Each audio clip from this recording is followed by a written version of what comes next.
इज्जत घोंगडं चाललेलं होतं ते अखेर आता सुटलेलं आहे. गिरीश महाजन यांना पालकमंत्री बनवण्यात आलेलं आहे. आपली काय प्रतिक्रिया आहे? स्वागत आहे.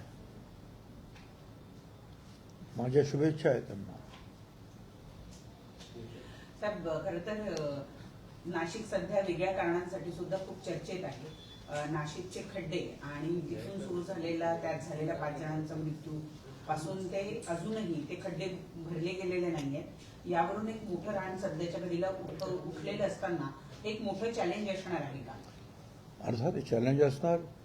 ते महानगरपालिका असेल किंवा कुंभमेळा प्राधिकरण असेल, कुंभमेळा मंत्री आणि पालकमंत्री असेल, त्यांनी त्याच्यावर काम करायला पाहिजे आणि लवकरात लवकर याच्यामधून लोकांना या अडचणीतून सोडवायला पाहिजे.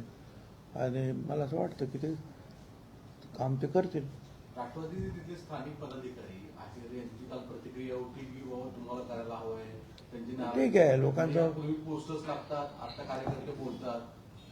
लोकांचंही मत असतं.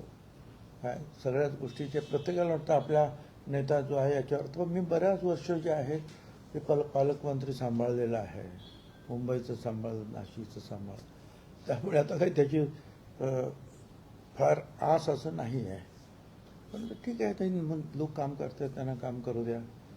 आणि असं लोकांचं म्हणणं असं होतं की बा हे BJPच्या किंवा शिंदेपेक्षा जे आहेत राष्ट्रवादी काँग्रेसचे आमदार जास्त निवडून आले असे काहीतरी ट्राय.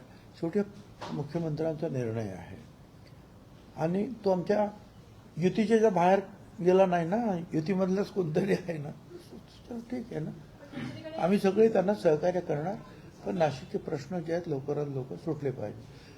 काही नाही सुटले काय अडचण. मागे सुद्धा मी टीका केली होती, मी बोलेन.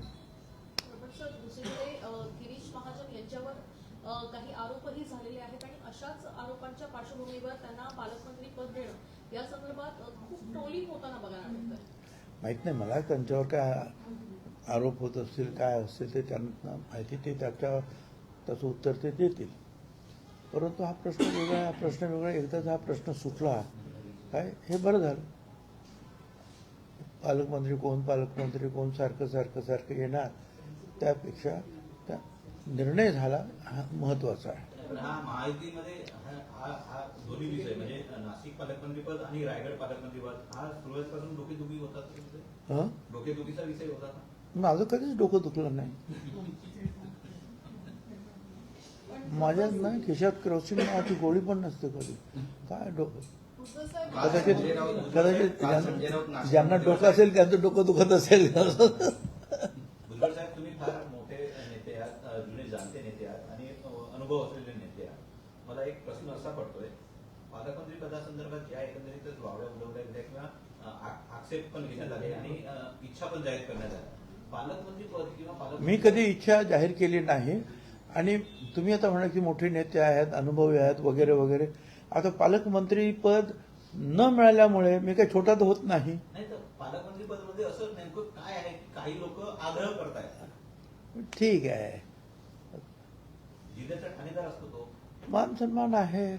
बाकीच्या अनेक गोष्टीमध्ये निर्णय स्वतः घेता येतात जिल्ह्याच्या बाबतीमध्ये.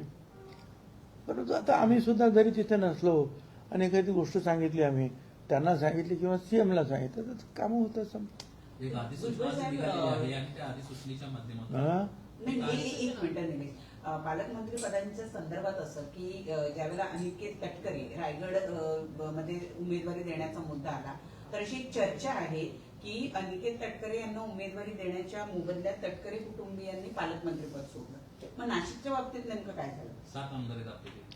तुमच्या जे पहिलं जे विधान आहे की रायगडच्या बाबतीत त्याची मला कल्पना नाही. ते तटकरे साहेब उत्तर देतील. आणि नाशिकला बाकीचं असं काहीच झालेलं नाही. ठीक आहे, कुंभमेळा मंत्री म्हणून ते काम करतच होते. तर 2 मंत्री तिथे नेमण्यात काय अर्थ होता? त्याच्यामुळे एकच त्यांच्याकडे जबाबदार. कारण कुंभाचं काम, पालकमंत्री म्हणून तिथे काम, म्युन्सिपाल्टीचं काम हे सगळं एकत्रीकरणच आहे. अख्ख्या जिल्ह्यामध्ये कुंभमेळ्याचं कामं सुरू आहेत वेगवेगळ्या ठिकाणी. त्यामुळे ठीक आहे ना, एकाकडेच सगळे केंद्र म्हणजे केंद्रीभूत होणं ही सगळी कामं ती उत्तम गोष्ट आहे. 2-2 सत्ता केंद्र, 2-2 ऑर्डर्स वगैरे, त्यापेक्षा हे बरं आहे. सर, संजय राऊत काल नाशकात होते. त्यांनी म्हटलंय की मुख्यमंत्री यांनी भ्रष्टाचारांसाठी जामनेर पॅटर्न आणलाय आणि कमिशनसाठी सगळी रस्त्याची कामं केली जाते, भ्रष्टाचार सुरू नाशकात. आता असं आहे ना की ते रोज नवीन नवीन नवीन काहीतरी बोलत असतात. त्यांचं कामच आहे. विरोधी पक्ष मी होतो त्यावेळेला मी सुद्धा टीका करत असतो. त्यामुळे ठीक आहे, त्याच्याबद्दल माझी काय बोलणं बरोबर नाही. भुजबळ साहेब, महायुती सरकारमध्ये आपण रायगडमध्ये काम करताय, महायुती सरकारमध्ये आपण काम करताय. अधिसूचना एक मुख्यमंत्र्यांची नुकतीच निघालेली आहे. जे काही मंत्री निर्णय घेतील ते बदलण्याचा किंवा रद्द करण्याचा अधिकार आता सर्वस्वी मुख्यमंत्र्यांना मिळाले. मी ते विचारलं, ते त्यांचं म्हणणं आहे की हे मागेच झालेलं आहे, हे आता कसं आलं हे काही कल्पना नाही. तर तुम्ही जे म्हणता मुख्यमंत्र्यांना अधिकार दिले रूल्स ऑफ बिझनेसमध्ये वगैरे, मी ते चीफ सेक्रेटरीने विचारलं, ते म्हणजे मागेच झालेलं आहे, आता काय आलं कल्पना नाही आम्हाला. भुजबळ साहेब, रायगड स्थानिक स्वराज्य संस्थांच्या ज्या विधान परिषदेच्या जागा झाल्या किंवा बिनविरोध निवडणूक झाली, अनिकेत तटकरे त्यामध्ये विधान परिषदेचे सदस्य बिनविरोध निवडून आले. तर एकंदरीतच भरतसेठ गोगावले यांनी जे सहकार्य केलं किंवा त्यांच्या पुत्राची जी माघार घेण्यात आली, ही 7 दे अशा प्रकारचा काही व्यवहार झाला त्या प्रकारे. त्यामुळे महायुतीमध्ये आम्ही सगळे एकत्रित काम करतो आहोत, एका मंत्रिमंडळात आहोत, एका महायुतीमध्ये आहोत. असं सामंजस्याचं वातावरण झालं असेल तर त्याच्यामध्ये चूक काय, वाईट काय? शरद पवार साहेबांचं महत्वाचं विधान आहे की विरोधक म्हणूनच आम्ही आता या ठिकाणी काम करू आणि सगळ्यांना तसे त्यांनी आदेश दिले. ते मर्ज होतील अशा बऱ्याचशा चर्चा सुरू होत्या काही दिवसांपासून. मला स्वतःचं असं मत आहे की पवार साहेब कधीही मर्ज होणार नाही. ते इतरांना कदाचित सांगतील, कारण हे आम्ही स्वतः ऐकलेलं आहे. आम्ही जेव्हा तिकडे होतो आणि अशा चर्चा व्हायच्या तेव्हा ते सांगत, मी नाही, तुम्हाला जायचं तर तुम्ही जा. आणि मला असं वाटतं आता एवढं म्हणजे त्यांची आयडियॉलॉजी थोडीशी म्हणजे काँग्रेस प्रणित आहे, सगळ्यांना कल्पना आहे ते. आणि आता ह्या वयामध्ये ह्या परिस्थितीमध्ये ते आपली आयडियॉलॉजी बदलतील, नवीन कुठेतरी जातील असं मला वाटत नाही. इतरांना ते कदाचित सांगू शकतात की तुम्ही तुमचा निर्णय घ्या, पण ते पण मला कल्पना नाही. त्यांच्या पक्षाचं त्यांनी ठरवावं. भुजबळ साहेब, SIR गणना सध्या सुरू आहे, एकंदरीत SIR सुरू आहे. SIR मध्ये तर ज्या प्रकारे रोहित पवार टीका करतात सरकारवरती, कारण की SIR मध्ये फार अनियमित आहेत, BLO घरी जात नाहीत, फॉर्म देत नाहीत, बऱ्याच तक्रारी आहेत. टेबल सर्व्हे होतो असं त्यांचं म्हणणं आहे. हां, टेबल सर्व्हे केला जातो असं आहे ना असं की त्यांचं म्हणणं आहे. सगळ्या आमदारांनी किंवा तिथे ज्यांना लढायचं असेल, मग जिल्हा परिषद असेल किंवा पुढची आमदारकी खासदारकी असेल, त्यांनी त्याच्यामध्ये लक्ष घातलं पाहिजे. आता आम्ही तर माझ्या स्वतःच्या याच्यामध्ये मी सतत विचारणा करत असतो. BLO BLA म्हणजे आमचा प्रतिनिधी आहे की नाही, तो गेला की नाही, किती टक्के काम झालं, हे प्रत्येकजण आपण जे आहे त्याचा आढावा सतत घेतलं पाहिजे. जर आपण फक्त BLOवर सोडून दिलं तर बरोबर होणार नाही. त्यामुळे आम्ही आमच्या पद्धतीनं माझ्या मतदारसंघामध्ये तर आम्ही आणि अख्ख्या जिल्ह्यामध्ये जे आहे BLO म्हणजे काय, BLA काय, त्याचं काम कसं होणार, त्या संदर्भातले प्रत्येक तालुक्यामध्ये आम्ही मेळावे घेऊन ते लोकांना समजावून सांगितलं कार्यकर्त्यांनी की हे काय आणि कसं करायचं.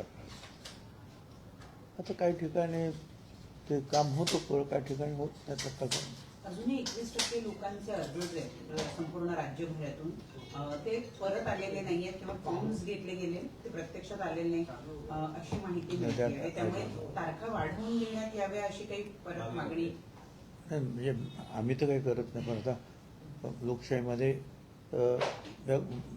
मागणी करतात आणि वाढवून दिलं तर त्या चूक काय आहे त्याच्यामध्ये.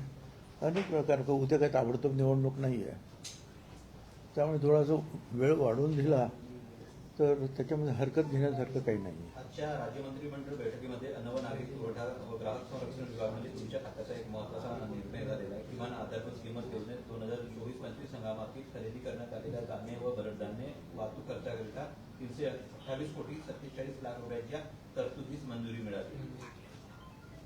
काय करू? एकंदरीत काय या प्रकरणी सविस्तर सांगा सर. असं आहे 24-25च्या काळामध्ये जे वाहतूक वगैरे झालेली होती त्यांचे पैसे देणं होतं. त्यातला काही भाग जो आहे हा केंद्र सरकारकडून येतो, कारण ही योजनाच केंद्र सरकारची आहे. परंतु आपलं कल्पना आहे की हळूहळू जे आहे थोडी थोडी महागाई वाढत गेली तसं तसे बाकीची पूर्ती जी आहे ही डिपार्टमेंट करत असतं. तर 80 कोटी रुपये ते तुम्ही म्हणाला 328 कोटी त्यातले 80 कोटी रुपये भारत सरकारचे येणार आणि बाकीचे पण पैसे जे मग उरतील ते आम्हाला जे काही बजेटमध्ये दिलेले आहेत पैसे त्याच्यातून आम्ही ते खर्च करणार. अधिकचा खर्च काय आम्ही काही मागितलेला नाही. आम्हाला जे अलॉटमेंट झालेली आहे की एवढं बजेट आहे तुमचं त्यातलेच आम्ही ते त्यांना देणार. मागचा खर्च आहे तो. हिंदीत मला एक विचारायचं हां हिंदीत विचारायचं आहे. मराठी एक प्रश्न देऊ? तुम्ही हिंदी कधीपासून झाला? दोन्ही चालू दोन्ही सर सर एकीकडे पारदर्शक कारभार म्हणून वारंवार म्हटलं जातं, दुसरीकडे एनडीए सरकार सध्या कुंभमेळ्यामुळे विषय चर्चेत आहे. कारण वारंवार फेक आणि भ्रष्टाचाराची टेंडर सीएच असल्याचं निदर्शनास आलेलं आहे. त्याच्यामध्ये नियमितता नाहीये असं देखील म्हटलं गेलेलं आहे. असं आहे ना की आरोप हे होत असतात, काही खरे असतात, काहींमध्ये तथ्य नसतं. काँग्रेसचं राज्य होतं त्यावेळेला सुद्धा आरोप झाले, त्यावेळेला सुद्धा काही मंत्र्यांना राजीनामे द्यावे लागले. ठीक आहे, पुढे त्याच्यामध्ये काही तथ्य निघालं, काही तथ्य नाही निघाली, ही गोष्ट वेगळी. परंतु एवढ्या मोठ्या देशामध्ये अशा काही काही गोष्टी होतात, त्याला आपण सपोर्ट करत नाही. परंतु आरोप झाल्यानंतर त्याची चौकशी करणं भाग पडतं लोकशाहीमध्ये आणि ती चौकशी होईल. त्याच्यामध्ये खरंच काही आढळलं तर त्याप्रमाणे त्याची पुढची कारवाई होईल. सर मनोज जरांगे पाटील यांनी 29 ऑगस्टला आंदोलनासंदर्भात एक अर्ज दाखल केलेला आहे. पोलीस ठाण्यामध्ये हा अर्ज दाखल केलेला आहे. मुंबईमध्ये आझाद मैदानात खरं तर त्यांना आंदोलन करायचंय या संदर्भात उल्लेख त्यांनी त्या अर्जामध्ये केला आहे. मग काय तो पोलीस स्टेशनला विचारा ना तुम्ही, मला काय विचारता ते काय.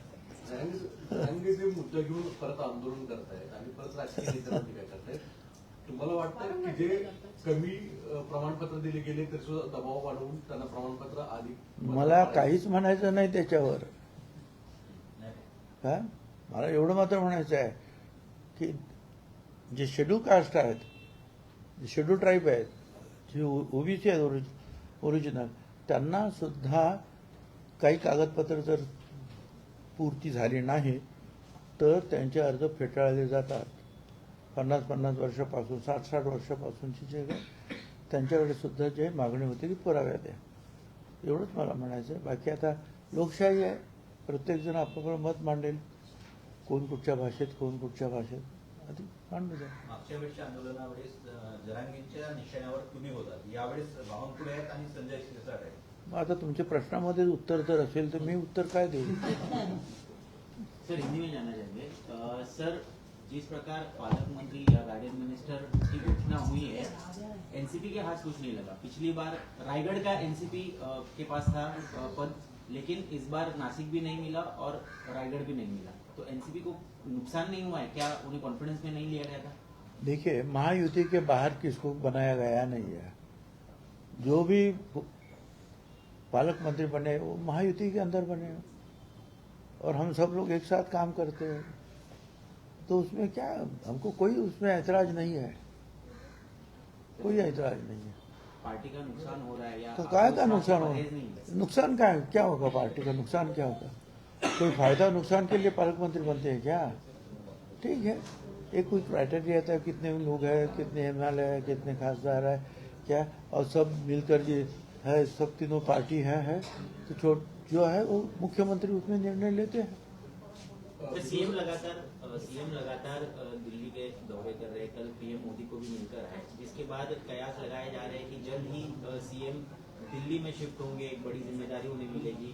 आपका क्या कहना है इसके ऊपर? देखिए, जो खुद वो बोल रहे हैं और मैंने भी उनसे बातचीत की, तो जो आप बोल रहे हैं मीडिया में, और जाएंगे वो नहीं जाएंगे, ऐसा जो है ये मैं समझ रहा हूँ.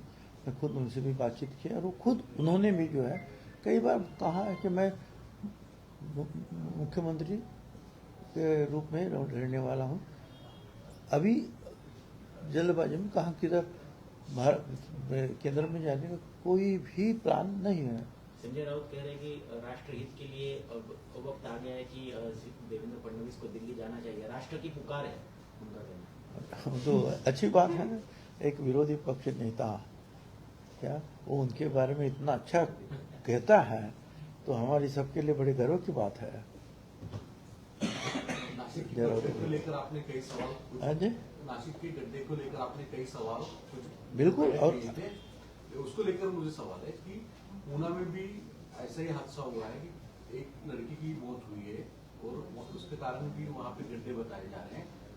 आप इसको क्या देखते हैं, क्योंकि वहाँ पे गार्डियन मिनिस्टर सुमित्रा पवार है, क्या उनकी जिम्मेदारी नहीं है? जब यहाँ पे यदि गिरीश महाजन इनकी जिम्मेदारी है तो वहाँ पे सुमित्रा पवार इनकी जिम्मेदारी नहीं है? देखो, नासिक के गड्ढे और दूसरे किसी भी जिले के गड्ढे, इसका कंपैरिजन मत करो भाई।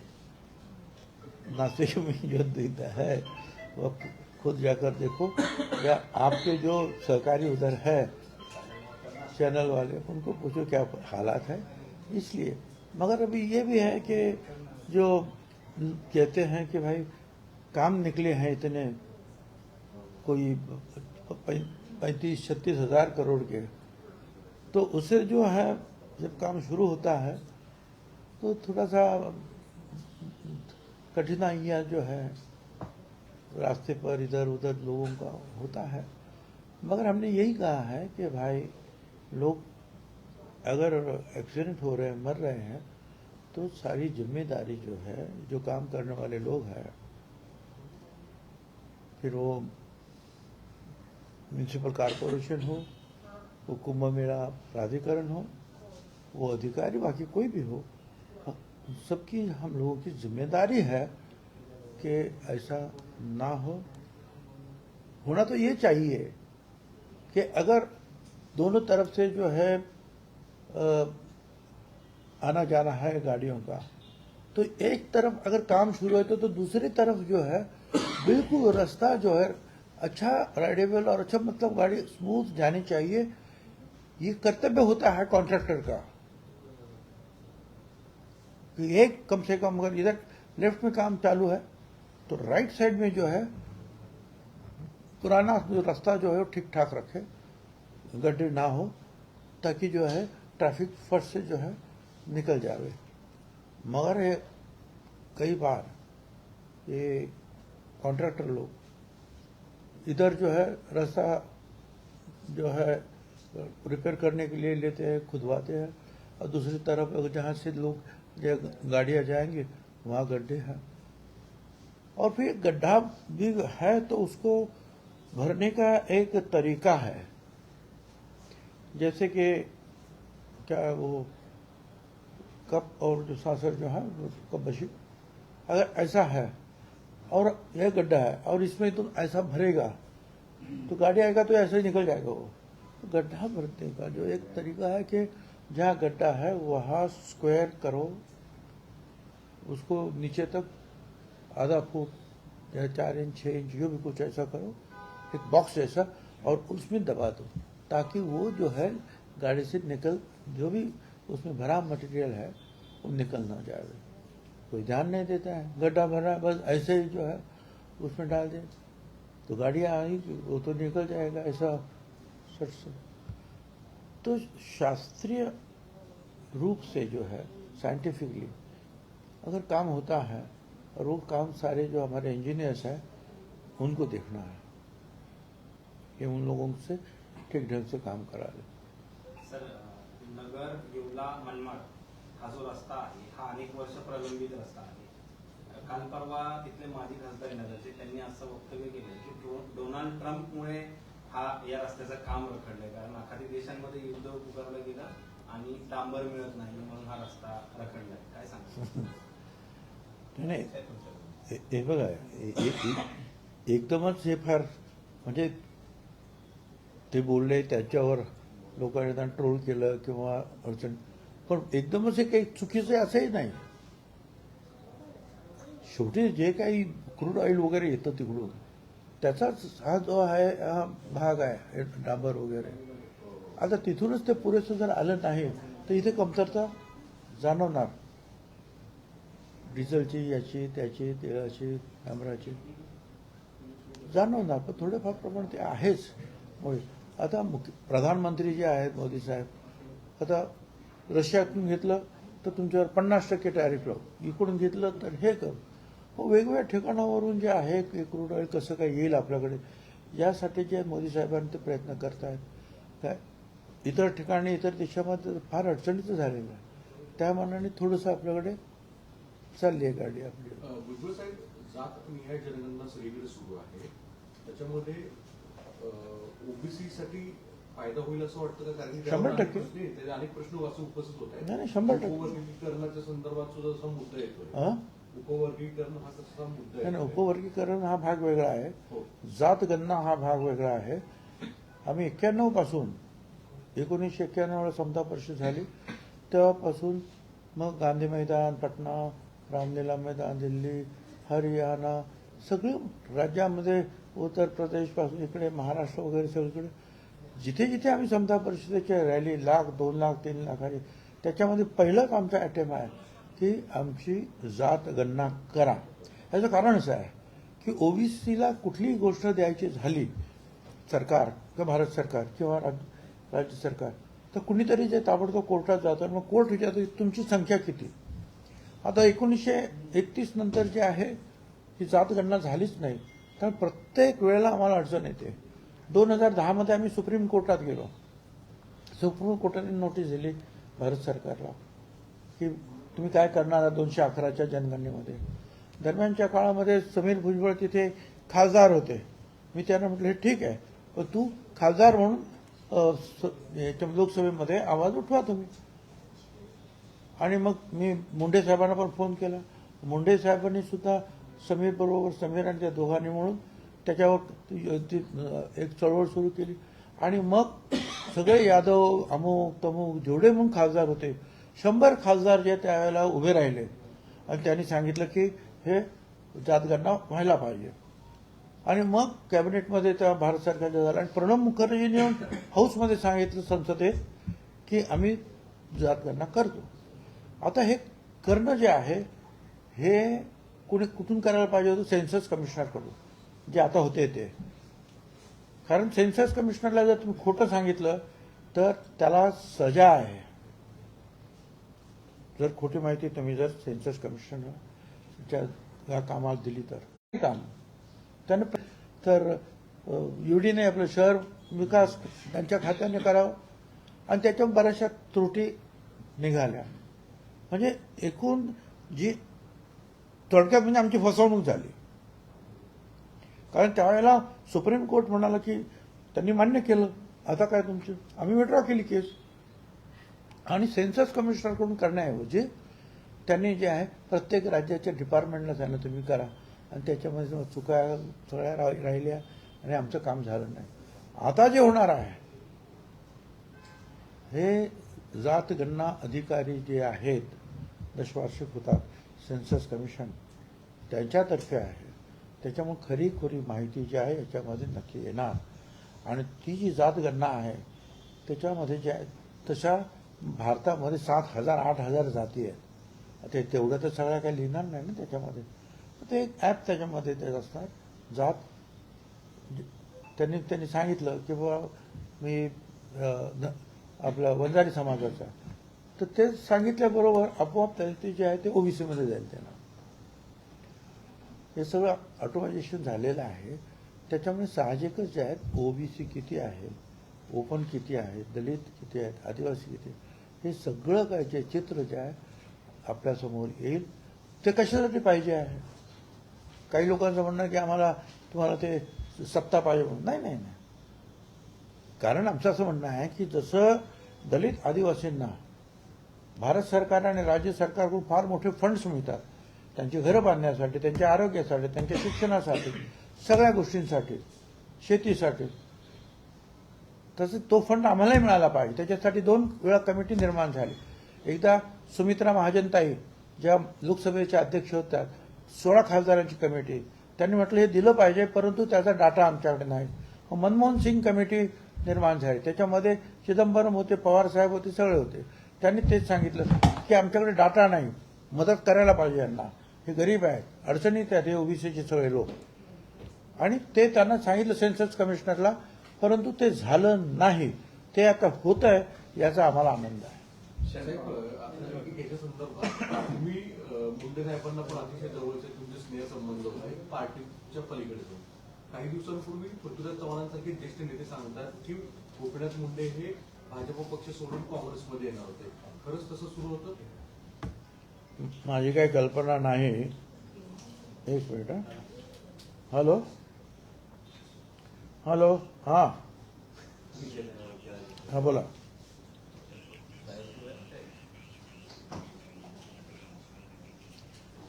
हां ते आहे ना, संध्याकाळी आहे ते म्हणतात. अजूनपर्यंत ते आहे तर आहे म्हणून सांगतात, 9 वेळा रद्द होते. सर, पुण्यामध्ये एका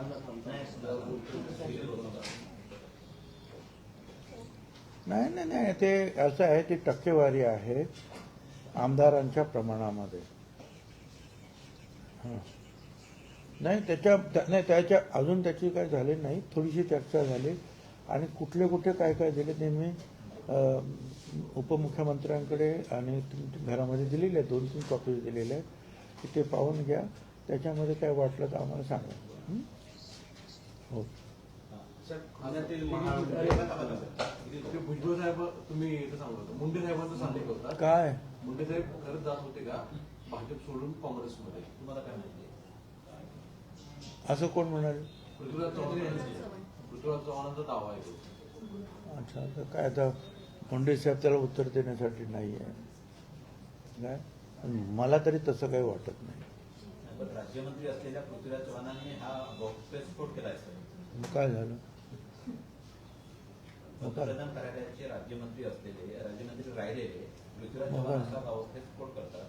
हां तर मग काय झालं आता? काय त्यांची ती माहिती असेल, पण तसं काय आतापर्यंत एवढी वर्ष झाली कोणी त्याच्याबद्दल कधीच काय बोललं नाही. सर, पुण्यामध्ये एका महाळुंग येथे 11 वर्षीय चिमुरड्याचा मृत्यू झाला खड्ड्यामुळे, आणि त्यानंतर रस्ते आहेत तर अपघात होणारच असं लहानग्याच्या मृत्यूनंतर आमदार शंकर मांडेकर यांचं विधान आहे. या विधानावरती बरीच टीका टिप्पणी होते. सरकारला गांभीर्य नाहीये का, असे प्रश्न विचारतात. नाही असं आहे, खड्डे अपघात होतात, नाही असं नाही. कधी ड्रायव्हरची सुद्धा चुकी असते म्हणून अपघात होतो, कधी टायर फुटतात म्हणून अपघात होतो. परंतु सरकारनं आपल्या चुकीमुळे काही अपघात होऊ नये याची काळजी घ्यायला पाहिजे. सरकार असेल, महानगरपालिका असेल, कोणी असेल. आणि त्याच्यासाठी रस्त्याची रायडेबल चांगली व्यवस्था ठेवणं हे आपलं काम आहे. धन्यवाद.